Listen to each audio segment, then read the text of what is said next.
तो next question, ठीक है, ये ऑल इंडिया में 3 बार आया हुआ है 11, 13, 10 में। तो इसको डिफ्रेंशिएट करना है और प्रूव करना है dy बाई डी एक्स ऐसा कुछ, ठीक। तो ध्यान से देखो, फिर से यहाँ फंक्शन की पावर फंक्शन है, जहाँ भी फंक्शन की पावर फंक्शन है तो वहाँ क्या करेंगे, लॉग लेते हैं। तो पहला स्टेप होगा टेक लॉग बोथ साइड्स, ठीक है। जब खाली लॉग लिखते हैं तो मतलब बेस में बाय डिफ़ॉल्ट ई होता है, ठीक है, बेस में बाय डिफ़ॉल्ट ई होता है। ये मैं पहले ही बता चुका हूँ कि लॉग बेस में जो ई रहता है वो नेचुरल लॉग के इक्विवेलेंट होता है, ठीक है, दोनों का मीनिंग सेम है। तो इसका मतलब क्या हुआ, तो ऐसा कुछ हो जाएगा लॉग एक्स की पावर वाई, और ये हो जाएगा लॉग ई पावर में एक्स माइनस वाई, ठीक है। तो लॉग की प्रॉपर्टी क्या होती है, जो पावर में रहता है कोफिशिएंट में मल्टीप्लाई हो जाता है। तो ये हो गया लॉग एक्स और वाई चला गया मल्टीप्लाई में, सिमिलरली इधर हो गया x minus y into log e with base e. तो हमने लॉग वाले वीडियो में देखा है कि log e with base e, या फिर अगर मैं जनरली लिखूँ तो log a with base a, मतलब जो आर्गुमेंट में है वही बेस में है, तो उसकी वैल्यू क्या होती है, उसकी वैल्यू 1 होती है। तो ये तो मेरा 1 दे देगा। तो मेरा फाइनल आंसर क्या हुआ, y log x equal to x minus y. यहाँ से y की वैल्यू भी निकाल सकता हूँ। y की वैल्यू क्या होगी, देखो y को इधर ले आएंगे तो ये हो जाएगा 1 plus log x equal to x. तो यहाँ से y की वैल्यू आएगी x upon 1 plus log x, ठीक है, y equal to x upon 1 plus log x. अब अगर इसको डिफ्रेंशिएट कर दूँ, मैं इसको डिफ्रेंशिएट कर दूँ विद रिस्पेक्ट टू x, तो मेरा y1 कितना आएगा, y1 आएगा। देखो यहाँ क्या लगे, क्वेश्चन रूल क्या होता है, numerator u denominator v। Question rule क्या होता है, नीचे होता है वी स्क्वायर, यानी 1 प्लस लॉग एक्स का होल स्क्वायर, वी स्क्वायर, ठीक है। फिर वी ही पहले बाहर रहता है, तो 1 प्लस लॉग एक्स बाहर रहेगा, u का डेरिवेटिव 1 होगा, x का डेरिवेटिव 1, फिर बीच में माइनस, अब u बाहर रहेगा, u बाहर रहा, ठीक है। और v का डेरिवेटिव करेंगे तो 0 प्लस लॉग एक्स का डेरिवेटिव 1 अपॉन एक्स, कॉन्स्टेंट का 0, लॉग एक्स का 1 अपॉन एक्स, तो 0 plus 1 upon x is 1 upon x, तो x भी कैंसिल हो गया। तो मेरा फाइनल आंसर क्या रहा, y1 1 plus log x minus 1 upon 1 plus log x का होल स्क्वायर। यहाँ 1 1 कैंसिल भी हो गया, देखो, तो y1 की वैल्यू आ गई log x upon 1 plus log x का होल स्क्वायर, ठीक है, हेंस प्रूव्ड।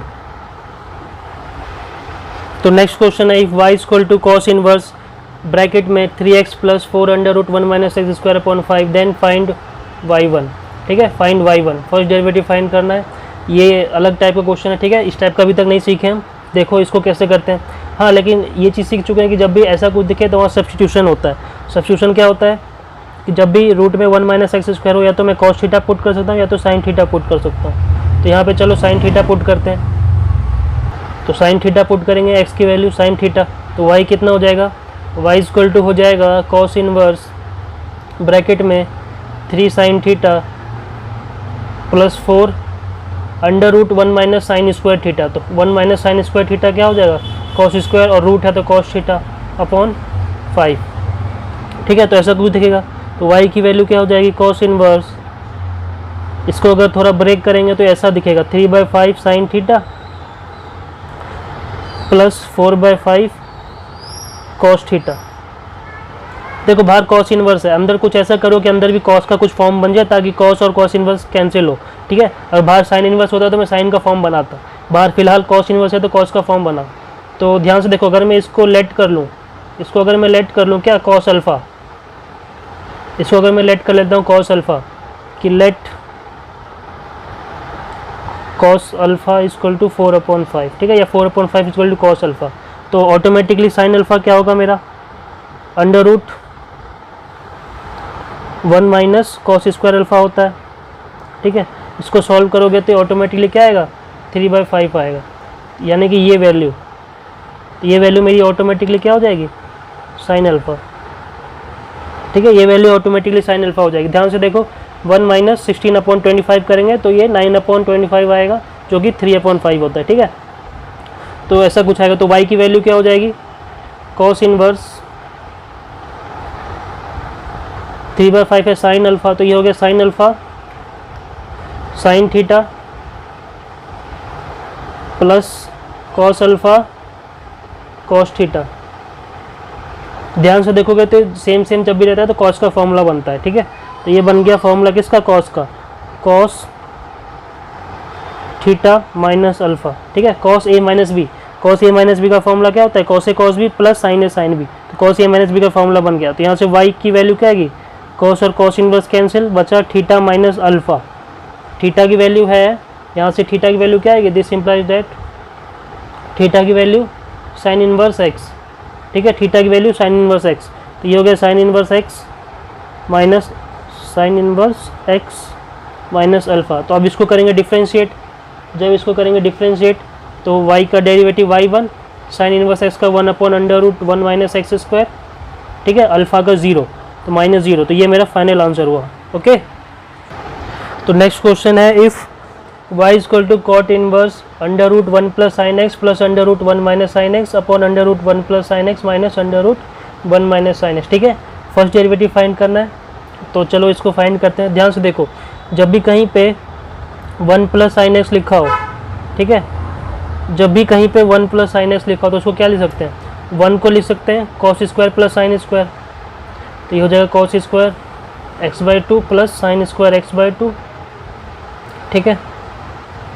फिर प्लस का साइन है तो प्लस लगाएंगे, और साइन एक्स, साइन 2x का फॉर्मूला क्या होता है, 2 साइन एक्स कॉस एक्स। तो साइन एक्स का फॉर्मूला क्या होगा, 2 sign x/2 into cos x/2, ठीक है। शॉर्ट में देखो a square B square 2ab बन रहा है, तो a square B square 2ab क्या होता है, a प्लस बी का होल स्क्वायर, यानी a प्लस बी का होल स्क्वायर, ठीक है। ये हुआ 1 प्लस साइन एक्स की वैल्यू। 1 प्लस साइन एक्स को मैं ये लिख सकता हूँ।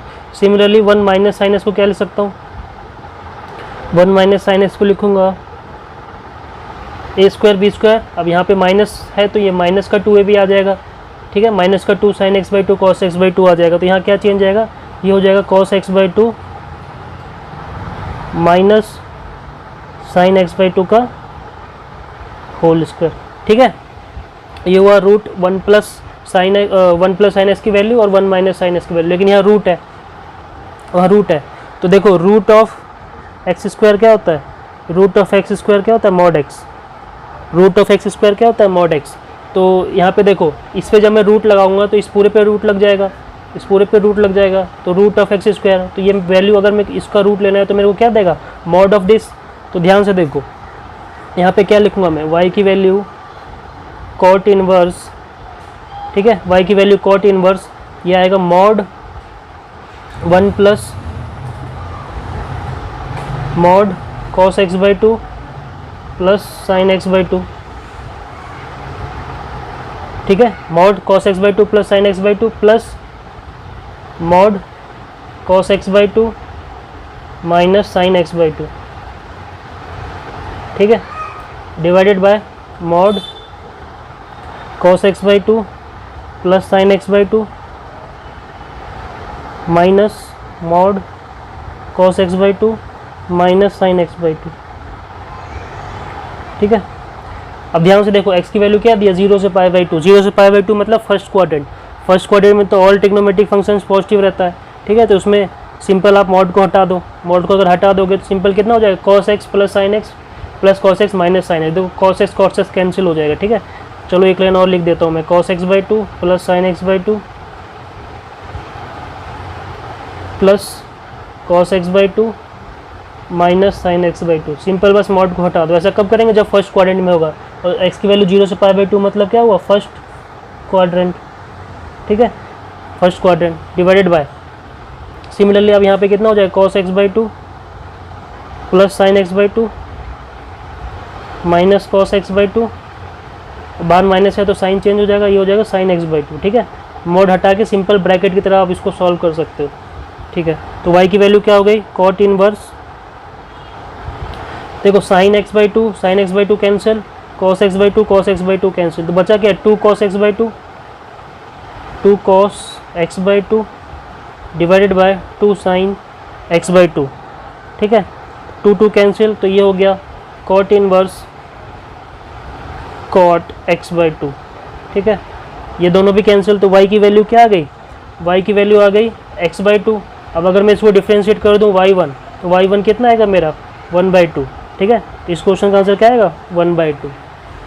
नेक्स्ट क्वेश्चन लिया है मैंने। ठीक है, नेक्स्ट क्वेश्चन बस ये x की वैल्यू का x की जो रेंज है π/2 से पाई कर दिया है। ठीक है, x की रेंज जो है, x की रेंज मैंने कर दी है π/2 से पाई, यानी कि सेकेंड क्वाड्रेंट।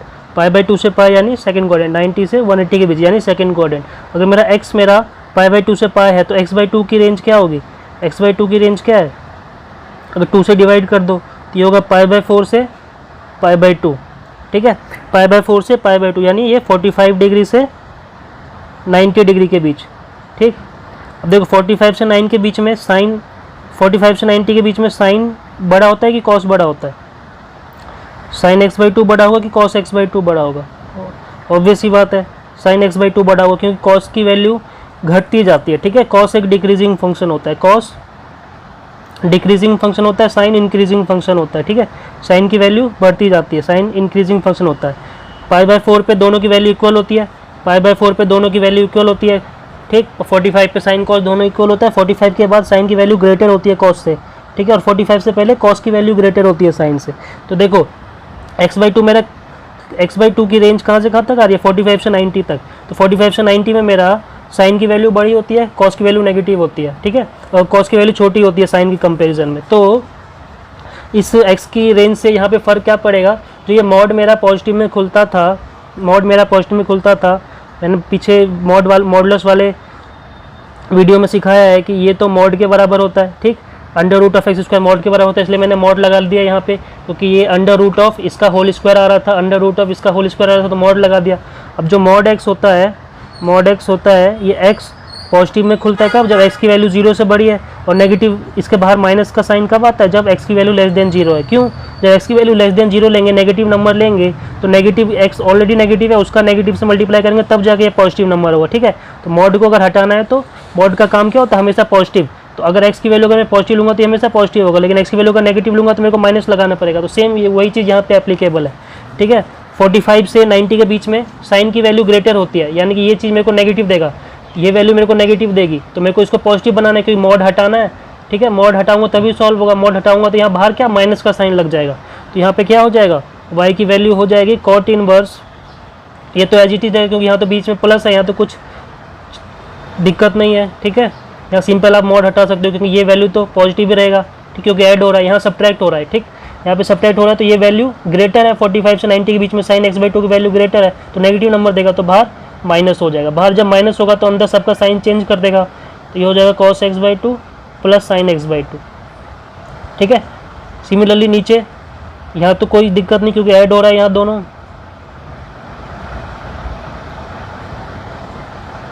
और जब यहाँ पे भी जब देखो 45 से 90 के बीच में साइन x/2 की वैल्यू ग्रेटर होती है, तो यहाँ पे जब माइनस लगाएंगे तो ये प्लस हो जाएगा। ठीक है, ये प्लस में हो गया, तो as it is cos x/2 minus sine x/2 रहेगा। अब ध्यान से देखो क्या क्या टर्म्स कैंसिल हो रहे हैं, इस बार cos वाला कैंसिल हो जाएगा और नीचे साइन वाला कैंसिल हो जाएगा, तो ऊपर क्या बचा, y = cot इनवर्स, ऊपर बचेगा sine plus sine, 2 sin x/2, 2 sin x/2 और नीचे 2 cos x/2, तो ये हो गया 2 tan x/2, ये हो गया 2 tan x/2।